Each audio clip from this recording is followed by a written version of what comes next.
Assalamu alaikum viewers and welcome to my channel Study Law with Bushra. So in this video we will discuss salient features of 1956 Constitution. But before starting my discussion, I humbly request you all to please subscribe to my channel and don't forget to press the bell icon for latest updates. So let's move towards my topic, salient features of 1956 Constitution.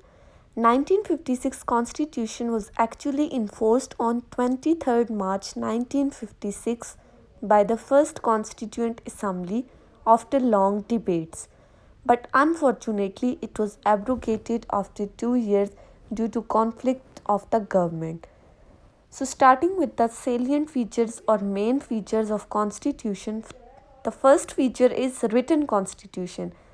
जो 1956 का constitution है वो हमारे पास black and white pages में black and white document की form में present है और ये एक लेंथी डॉक्यूमेंट है जिसमें हमारे पास 234 आर्टिकल्स थे और 6 स्केड्यूल्स थे। जो सेकंड मेन फीचर है कॉन्स्टिट्यूशन का वो है रिजिड कॉन्स्टिट्यूशन कि आया 1956 का कॉन्स्टिट्यूशन सख्त था या नहीं।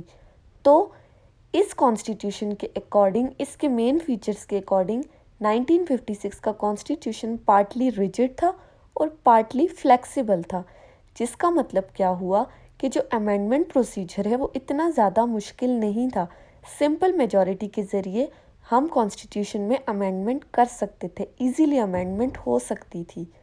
नेक्स्ट है हमारे पास ऑब्जेक्टिव रेजोल्यूशन। ऑब्जेक्टिव रेजोल्यूशन जो कि कॉन्स्टिट्यूशन ऑफ 1956 का प्रीएम्बल के तौर पर उसमें शामिल किया गया था। ऑब्जेक्टिव रेजोल्यूशन 12 मार्च 1949 को पास आउट हुई थी, ठीक है, और इसको कॉन्स्टिट्यूशन का मेन पार्ट बना दिया गया था। Fourth feature is name of the country. तो 1956 का जो कॉन्स्टिट्यूशन है उसके अकॉर्डिंग पाकिस्तान का नाम Islamic republic of Pakistan declare किया गया था, इस्लामी जमहूरिया Pakistan. The fifth one is national language. जो 1956 का कॉन्स्टिट्यूशन है उसके अकॉर्डिंग उर्दू और बंगाली को नेशनल लैंग्वेज बना दिया गया था। उर्दू और बंगाली को कौमी ज़बान के तौर पर ट्रीट किया जाता था। The next feature is state religion कि इस कॉन्स्टिट्यूशन के अकॉर्डिंग पाकिस्तान का जो स्टेट रिलीजन था वो इस्लाम था। The next is Islamic Provisions. So many Islamic Provisions were introduced in the Constitution of 1956 और इन प्रोविजंस के अकॉर्डिंग ये डिसाइड हुआ था कि ऐसा कोई भी लॉ कंट्री में नहीं बनेगा जो इस्लामिक इंजंक्शंस के अगेंस्ट हो, जो इस्लाम के अगेंस्ट हो। The next one is fundamental rights. जो फंडामेंटल राइट्स हैं, हमारे जो बेसिक राइट्स हैं वो इस कॉन्स्टिट्यूशन में गारंटीड थे, उसकी इन्फोर्समेंट गारंटी थी कि फंडामेंटल राइट्स पाकिस्तान के लोगों को मिलेंगे। The next one is rights of minorities.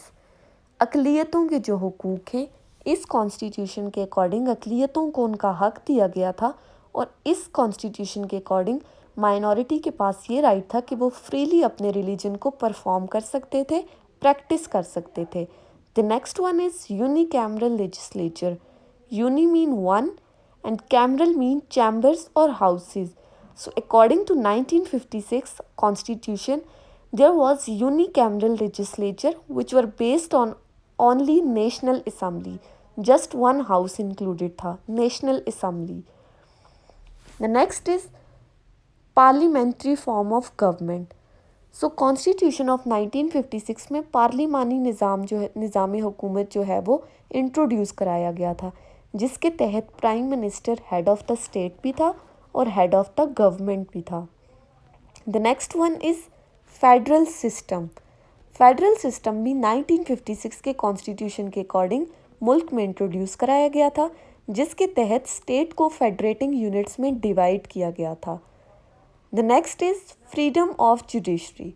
Freedom of judiciary was also introduced in 1956 Constitution and it was decided that Supreme Court would interpret the Constitution.